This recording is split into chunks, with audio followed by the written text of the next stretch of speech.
Hey there, friends. Welcome back to another episode of Business as Unusual. In today's chat, we've got the incredible Tonia Fisher on board, diving deep into navigating the tricky waters of legalities in business. Trust me, you won't want to miss this one. Let's get started.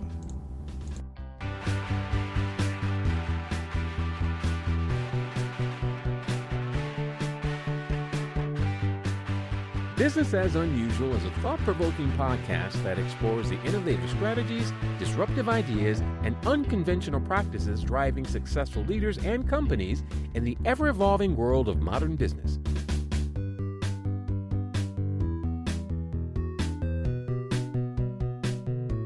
Subscribe, comment, and share for weekly inspiration with our host, Aicila. Hi, welcome to Business as Unusual. I am so excited to be talking with Tonia Fisher today. Welcome to the show, Tonia. I'm very excited to have you here. Yes, I'm excited to be here. I'm so excited. This is the highlight of my day. Same. I always love when I get to visit with you. Before we dive in, because Tonia and I can chat a lot, guys. We're going to do our best to stay focused. Will you tell folks a little bit about your business, what you're up to right now, and anything else that you feel is good for them to know in terms of what you're up to? My business is actually giving legal education and training to digital content creators as well as online businesses. But there's a little difference in what I like to do with my business because I am an intellectual property attorney. But I feel that you don't always need an attorney for the legal in your business. What I'm providing is actually the information, the training, the tools that help you actually protect your brand, because it's all about brand protection, because that's how, of course, you are going to succeed by protecting your business, protecting your brand, making sure your legal is in order. When we hear legal, the first thing we're thinking money. It's too expensive. I can't deal with it, right? And then the next thing is, even if I could pay for it, I don't know what I need. That sounds crazy. That's not only in my budget, but it's just not in my thought process. It's overwhelming. What do you mean? I need to know this. I need to know that. It becomes something that it's fearful. It's overwhelming. You don't know who to talk to. You don't know what to ask, even if you get an attorney. So what do?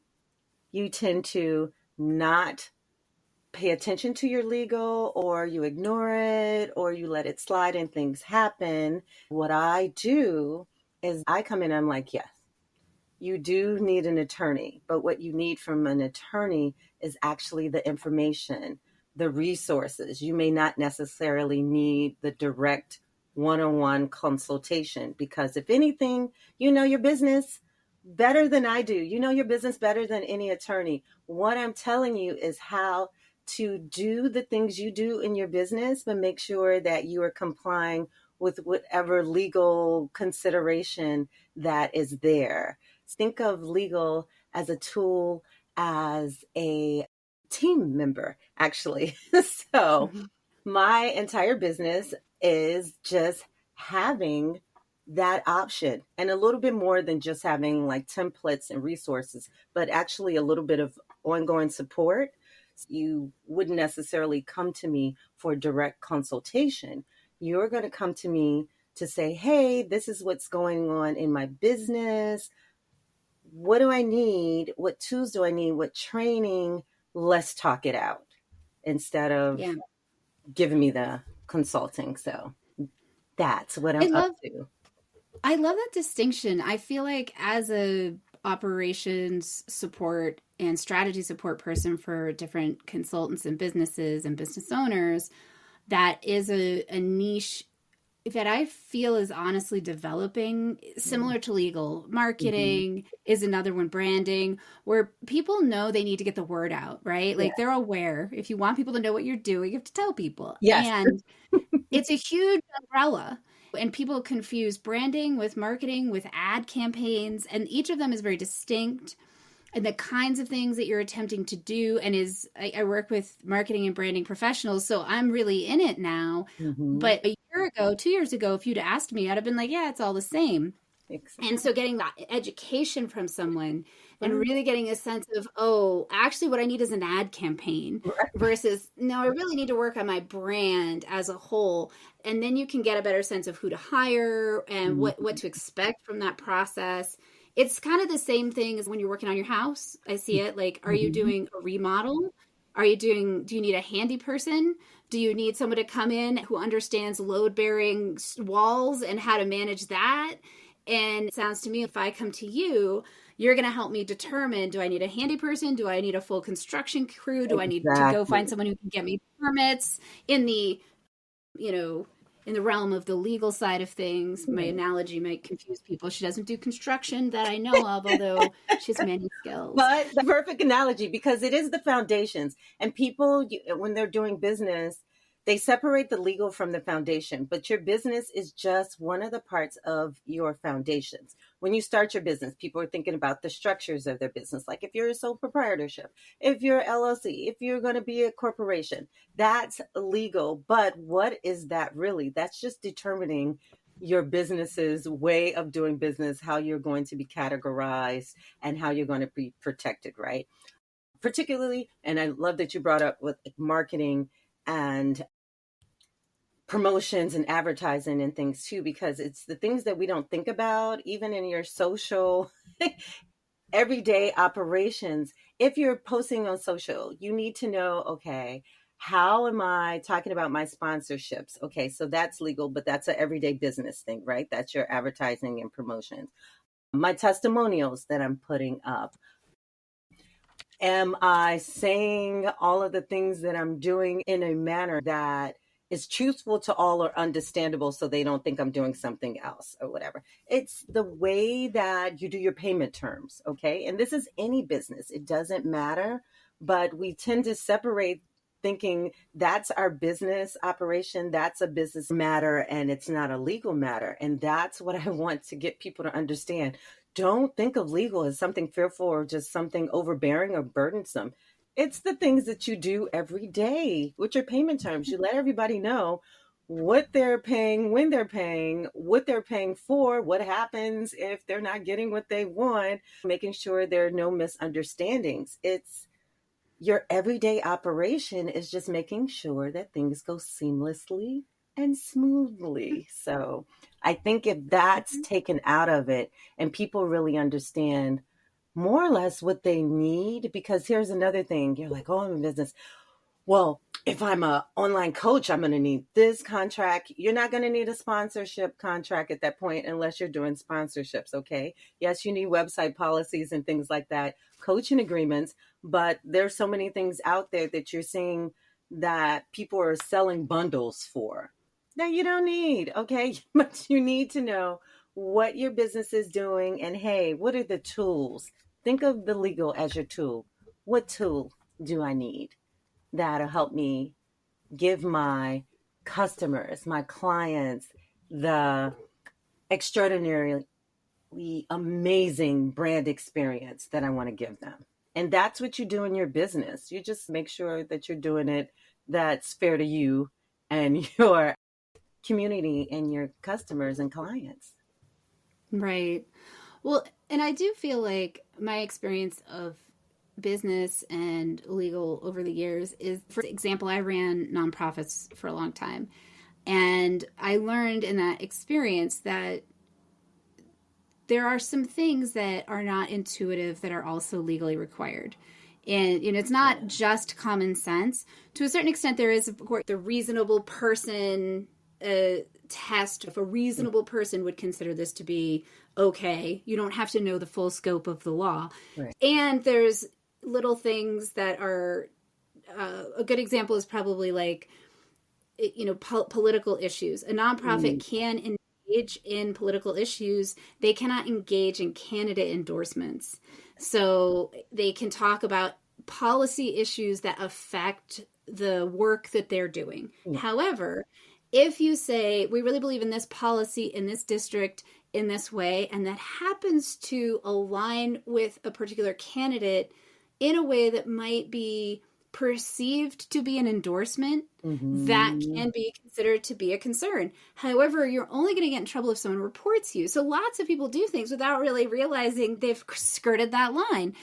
Oh my And goodness. then there's also like the amount of resources that you use for it. You can't use more than 10%. Does that include in-kind donations? And so it's, once again, there's a lot of judgment calls in it. And that's why there used to be a legal company that actually donated to nonprofits. You could call them up and say, this is how we're going. And I took a lot of trainings on how to know when I couldn't make the judgment, honestly, was a big part of it. But it's not my judgment call. I got to call somebody else. And that's the biggest thing, because with legal, and that's where I understand where the fear and the overwhelm come from. And that's what I'm, really trying to like ease and calm and give people the confidence of it, because there is so much that you don't know, and things happen because you don't know what you don't know. But it's the manner and the way that it's presented to you, and particularly for your business. Now, people will look up things and they'll go to different lawyers. And like you said, if you're going to do nonprofits or whatever, you should make sure always that you are trying to talk to an attorney or someone that maybe they're giving legal advice, that maybe that they've been in your industry or they're relatively familiar with your industry. Because while I know a lot about digital content creators and some online businesses, I know a little bit about nonprofits. But if you came to me for nonprofit information, I'm going to give you the general information that I see. We're both looking and learning together, which is great. But sometimes you do have to look outside of just any attorney. Like, I'm not going to go to a tax attorney to help me with trademark. And please, I do IP, intellectual property, copyright. Do not ask me for any taxing, the first thing I'll say. But you do need to know the base of what your business does. And that is really hard for people. It's hard enough for people to figure out the everyday that they need to know for their business, right? It's like you're worried about your offer, you're worried about your pricing, you're worried about your market, your audience. That's crazy enough as it is. And then you're like, okay, well, within those, how do I go about the legal? So what I do tell people in that sense is you do need to know your business. And that's what's really important. So to know what your business is, to know what the legal is that goes within it. If you are doing health and wellness, there are going to be some things that you need to know about, particularly privacy, right? They're HIPAA. So you're going to have to be careful. You can't say, even sometimes if you are a doctor, it's best not to put yourself out there as a medical doctor in the particular information that you're saying. You're saying, yes, I'm a doctor, but I'm not your doctor. Just like lawyers say, yes, I'm a lawyer, but I'm not your lawyer in this capacity. It's educational. And you're like, but wait, it is what I do. I should be able to say this, but sometimes you can't give nutritional advice, right? Sometimes I can't give you tax advice, legal tax law advice. It's not my area of expertise. But going back to really the things that made me go and structure my business the way that I do is because of things that happened to me. I'm a lawyer, and there are things that I know. I started a business and I didn't know much about business, but I knew how things worked in the law. I did a fitness studio, but I'm going to tell you, I no longer have my fitness studio because I didn't know commercial real estate law. That's what brought me down of all the things. And they're like, you're a lawyer, you should have known. Yeah, you're not going to know everything, okay? And there are things that happen. And so we're all out here just trying to figure out how to do our best, how to be our best for our clients, and hope that we get the information that we can. But again, you don't know what you don't know. And that's why it's so important to have resources, to have a place, someone who will give you ongoing support, and also within a community of other business owners and entrepreneurs who are going through the same things, who possibly and probably and do have better answers to some of your questions that are going on in your business and how to particularly navigate the legal than the lawyer does, because they know the everyday operations. So That makes a lot of sense. Like I said, having worked in the nonprofit world for like 15 years, I don't even think of that as being knowledge, right? Like it was, but I did a lot of trainings on how to get a sense of how to guide my board members and my staff in that, because I was a staff person. Board members are coming in and out, they're volunteers. So there's a responsibility, in my opinion, for the staff be able to like help them understand how it works, and also how to understand how to protect the organization when there was an uncertainty. Like, where is our line on this? Because I did a lot of LGBTQ activism. And so, of course, we wanted to talk about political things. We were being legally discriminated against. And I didn't want to do it in a way that was going to get us shut down, because that wouldn't work. And so really getting a sense of where that gray area was and staying well out of it, while also absolutely committing ourselves to doing the work that we needed to do for our community. And what you just said, like that different businesses, that makes total sense. If you're working in real estate versus tax, the people who really have experience are going to know the similarly. Like if someone asked me those questions around the nonprofit world, I could give them a lot of direction, not legal advice.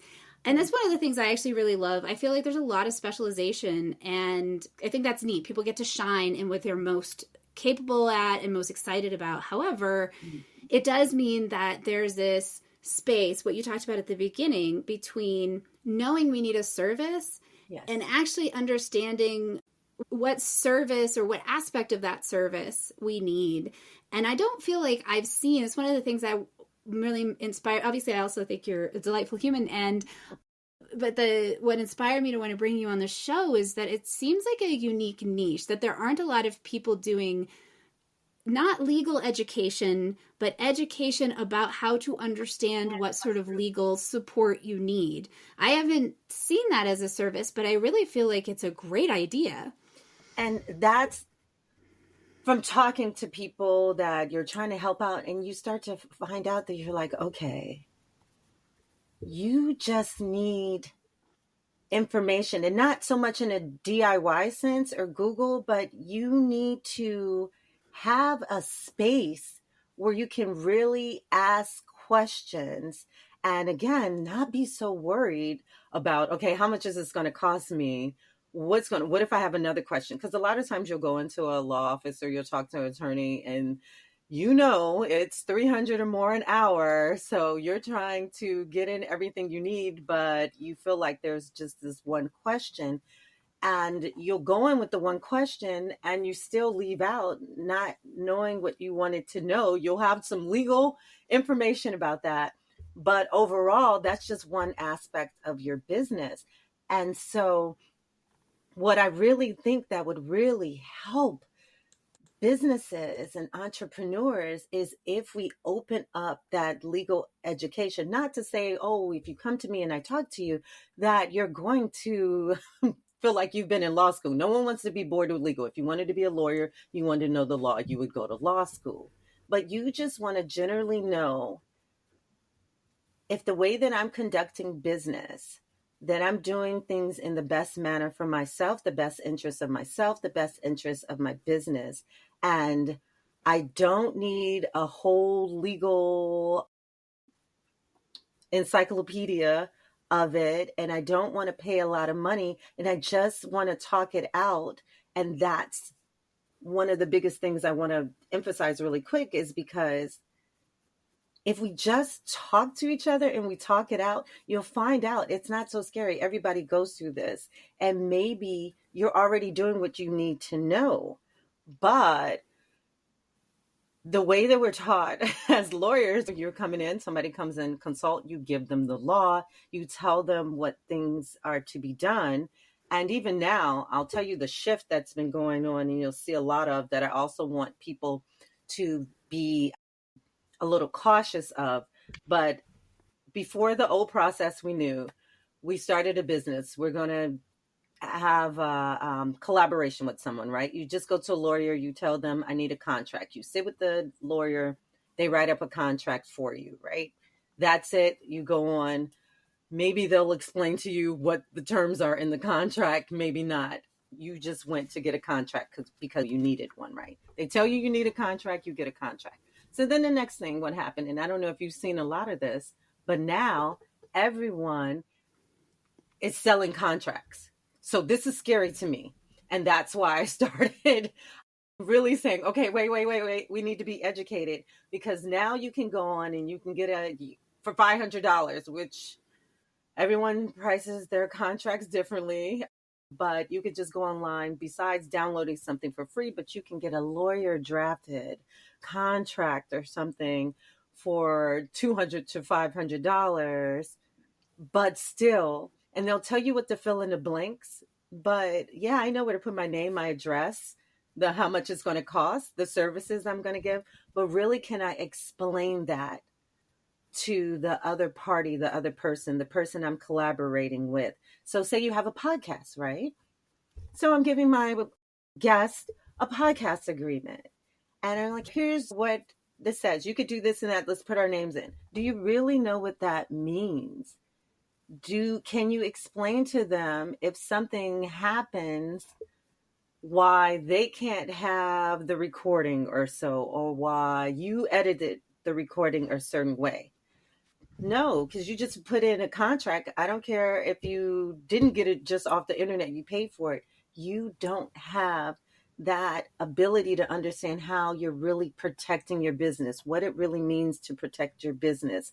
Are all those pieces in that contract really what you want to say? Or do you want to say it a different way? You want to have that capability to do your business as you do your business, but at the same time, stay legally protected. And hopefully you're starting to see that lawyers are getting people who are getting these contracts off of the internet and then coming to them after everything's gone crazy. I want you to be proactive. Mm-hmm. I don't want to be that attorney that fixes everything. I want to be that attorney that when you've come to me, when you've gotten the information, that not only are you confident, but you really have something that works in your favor, that's fair to whoever's on the other side of that contract, to whoever is going to be affected by that, between you and the other person, the entire community as a whole, when you and someone else are doing business. So it goes beyond your business interests, and then it'll go beyond the other person's business interests. You got to think about it as the community as a whole. And that's one of the things too that is important to me when I'm talking to someone about their legal. It's like, yeah, your rights. Please protect your rights. But at the same time, it should be about sharing your talents, your expertise, your creations, your innovations, your purpose, your vision, getting it out there without being so afraid that someone's going to steal it from you, or just, how could I say, just being so fearful and strict that then you just make it difficult for other people too. So right. There's this little sweet spot. I have so many questions, and I know we're a little short on time because you have another thing to pop to. I really love this idea, and I love hearing about a lawyer that's caring about community. The lawyer that I hired when I started my business, part of why I hired her was she did a presentation for the Small Business Development Association. And she said, I'm not going to help you screw people. Like, I'll help you set up fair contracts. I'll help you set up your business. And if you're like kind of feeling like you want to get at someone, I'm not your gal. Exactly. And I was like, then you're my gal. Yes. And she's great. She's always been really helpful. I get good advice. I feel very fairly treated. And I feel confident that my business, it reflects my values, honestly. Like you said, I'm protecting my business, but I'm also making sure that I'm behaving in a way that's pro-social, that I care about the community. And I think that's such an important point too, because as you know, it's the community audience that you're listening. This is one of the most important things besides learning and knowing about the law. It's where you're getting your information from too, because that's one of the things why people are so fearful. They're so overwhelmed with the law because they're inundated with, you get these 15-page contracts or things like that, or somebody's telling you have to do this or this and that. But you want to go with someone that has the same values. They know what you're doing. And there's so many attorneys out there. Take your time finding your attorney. Take your time finding your resources that are out there. Just, make sure that these resources align with the way you do business, your core values, and who you are, and just how you really did want to have this experience and what you want to offer. Because yes, the law is going to be the same more or less for everyone. It's just how you are learning to present it, how you are learning to keep. Because as many people think that the law is there to tell them they can't do anything, the law is there to tell you all of the amazing things you can do. And it's protecting you so that you can do those things, so that your clients, your community is fairly protected, so that they can keep benefiting from your services, so that everyone wins, that it keeps not the boundaries that people think are to restrict them, but the boundaries in the manner of that they aren't restricted. So it's kind of creating a gate, a, what would you, I guess, you're roping off the things that would harm you. So if you think of the law in that manner, that like what you want to do is rope off the things that would not align or disconnect with what you're doing. So you'll know the law so that you can operate inside of the things that are fair, are the ones that will help you. Well, oh yeah, go ahead. Well, so I used to have a house with a basement apartment when I was in my early 20s. My husband and I lived in a college town, and we rented the apartment out, and we had a contract because you have a contract. Yeah. And we had some friends move in, and so we didn't use a contract with them because they're our friends. And that was the only one that was a mess. And it really gave me, even if it's not a contract, like I know you podcast all the time, but I still go through the same spiel and I follow the same process with everybody that comes on the show, because I know that if I follow the process, then I'm going to make sure I check all my boxes and that I make sure my guest has what they need. Even if it's my friend, I still follow the same process. And I learned from that experience, I still use a contract, not because I don't trust them or we don't have that relationship. It's that they talk about in therapy of a dual relationship now. We have the, whatever the contract or relationship is, and then we have the other one. And it hurt that friendship. Like I actually didn't, it wasn't just that, but we ended up sort of losing someone we cared about. And I feel like if we had the conversation up front and gone over the contract together and made those expectations more clear and addressed the unconscious assumptions that we all had, that we either would have realized, oh, this isn't a great idea. We were going to stress each other out in a way that we weren't anticipating because we liked each other. We're in our 20s too. So please, guys, just that we weren't totally jaded yet, Right. And it's going to be fun. Or we would have had those expectations properly presented so that we actually were understanding it. It wasn't a surprise, and we were also in an emotionally charged space. And I kind of think about it like that.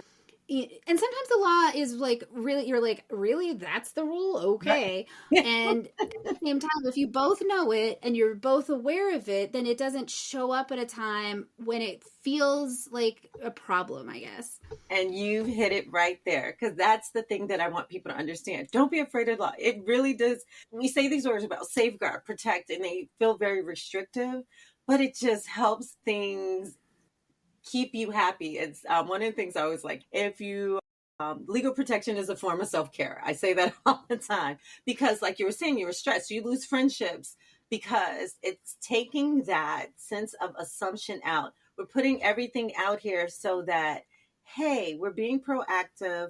Things happen and they're beyond our control, or we haven't thought of this yet, but we want to make sure that every day that we're together, whatever we're doing, that everyone is enjoying it. Everyone is getting out of it what they wanted to do. And sometimes we forget what we're supposed to do, right? And sometimes we want to have these stipulations, this part where, okay, what happens if I know I'm supposed to do something and I can't do it. Like, what's the penalty? Is there going to be some way that we can go around it? We can adapt, we can modify it, or is it all over and done? And if it's all over and done, what do we do? I mean, this is the thing. If you think about someone's going in, two people are cooking something, and someone's in charge of the ingredients, and someone's in charge of the actual process of it, okay? What happens if I didn't chop up something? Okay. Is it going to ruin everything, or have we already established, okay, we'll work around that? I mean, it's the simplest of things. You do contracts every day when you're walking down the street, right? Depending on if you're supposed to be on the right or the left or the right, right? You have a nonverbal contract with each other that I'm going to kind of let you pass in the way that is easy for you so that we can both get to our destinations, right? We're not going to hit against each other. We don't think about the things that we do. Even now, we're talking. One person talks, one person doesn't talk. We talk together. We're understanding. These are contracts. If you look at it like that, then you can go into things with a little less just fear, frustration, and apprehension. But at the same time, there are things that sometimes people aren't going to do what you expect of them. And yes, you think we talked about this a little bit earlier. Maybe it's common sense. Oh, it's common sense if this person is going to pay on time. It's common sense if I give them a service that they are going to appreciate it. If I ask them to do something, they're going to respond because they know I can't do anything until I get their response. Oh, it's common sense that if something needs to be closed, they'll close it. You have to contribute this X, Y, and Z. Things that are common sense to you are not common sense to everyone else. And that applies to whether you're working with a business partner, your customers, municipalities, like things that you think, oh, okay, if I do this, my city is supposed to do X, Y, and Z. No, everyone doesn't do what they're supposed to do, even if this is the way that things are done. So you need to have something written, and I always stress, write it down, even if it's not in the best form. Say, this is the engagement. This is the transaction. This is what's supposed to be done. I'm a part of this. You are a part of this. I'm responsible for this. You are responsible for this. We both know and understand. And that's one of the things, too, I'm going to talk about really quick, that you understand what the other person is talking about or asking you to do, because that's where a lot of contracts break down too. And then if things don't go right, we use the same words and they mean different things. Right. Everybody has their own language, and it's very important when you're trying to do something to define terms. And I'm also a language geek, and I've studied lots of languages. I love words in general, but I've also found that, once again, if up front you define your terms, you say, what does this mean to you? And I love it when people say, let's meet after dinner. And I'll just be like, do you know that's not a time? Thank you. But people think they gave you a time. And then when you're not there at the time they thought you'd be there, they're upset. And I'm like, no, you said after dinner. I eat at 4. Right. Like, oh, my goodness. So this is what are you doing so early?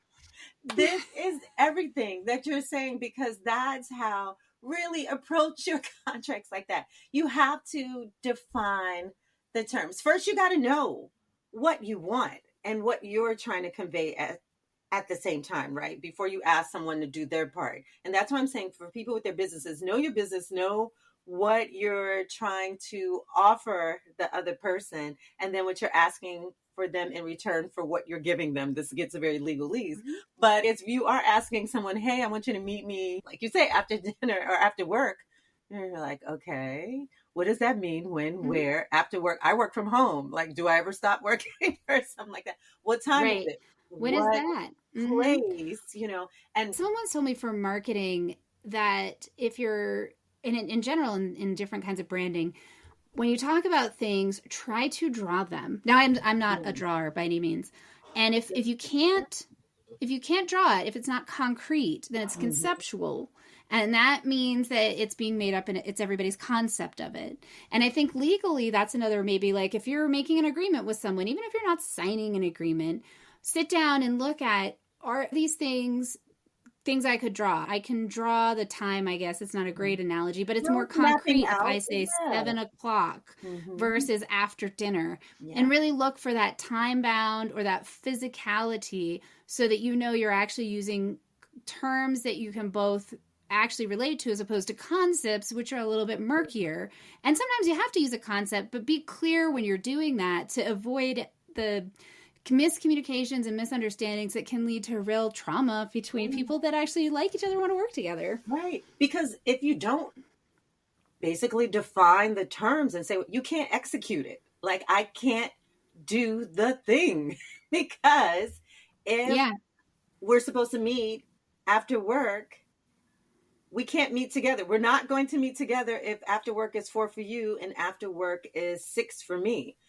There's a 2-hour difference that we're just not going to meet. The meeting of the minds, as people say. There needs to be an understanding. So we have a contract, as I put in air quotes, that we're going to meet after work for dinner. Casablanca wouldn't have even happened if they'd had a contract, right? Like, there'd be no movie. She'd have been doing her thing in the Resistance, right? Like, and that. So I guess contracts don't lead to great movies, right? Because they lead to less drama. But I think better business means less drama. So I'm for it. Real quick before you have to top off, tell me some advice that you've received that has influenced the way you approach your work. I would say to basically trust yourself. Trust yourself. You know what you want. You know your values. You know the impact that you want to make. Trust that what you vision is not only going to happen, but the way that you've been doing things, whether you see that as have been in your life a success, know that it's steps. There's these experiences that are going to get you to success. And you just, as people say, trust the process. But the process is trusting that, hey, what I'm going to do, it's going to work out. It's going to be okay. It's going to be amazing. It's going to make great impact. And every experience, every interaction I've had with someone else has given me that next success step to do the thing.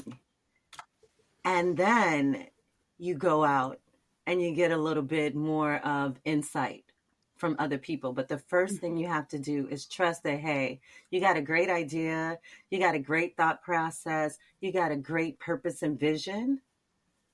Know that, and then go and get the insights to make that come into reality.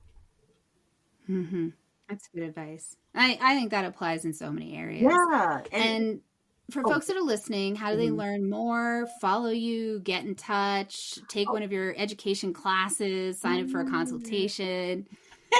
I'm at ToniaFisher.com.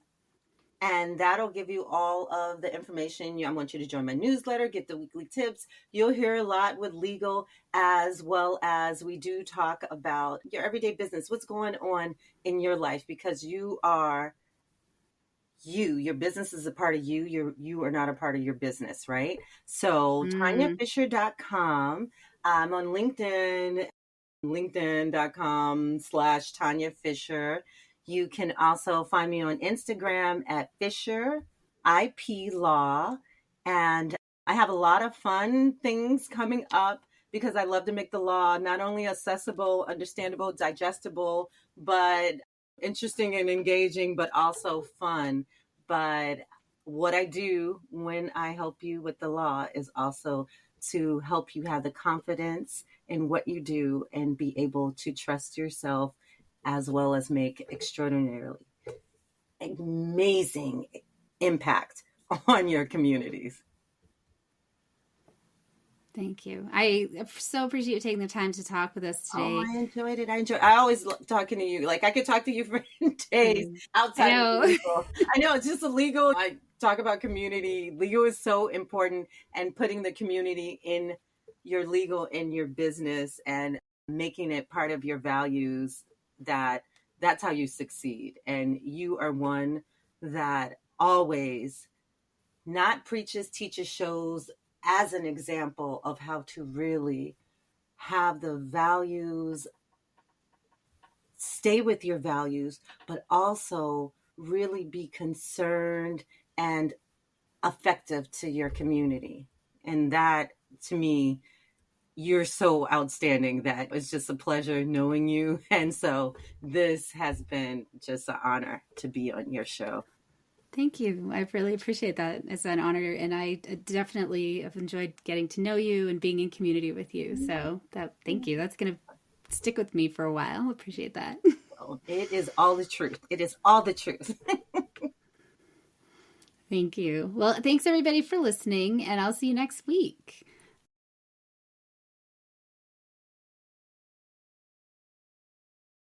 I hope you enjoy the show. I love making it.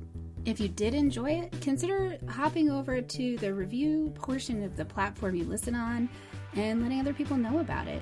Or share the episode or the entire show with a friend or subscribe to the show. Definitely reach out, get on my newsletter, follow me on social media, and let me know what you like, what you don't like, and what you'd like to see in the future. Well, we love our guests. Appearance on the Business as Unusual podcast or any Bicurean consulting production is for information purposes only and is not to be considered an endorsement of their business practices, or character. Please properly vet anyone you find through this podcast and generally before you do any business with them. Thank you for listening.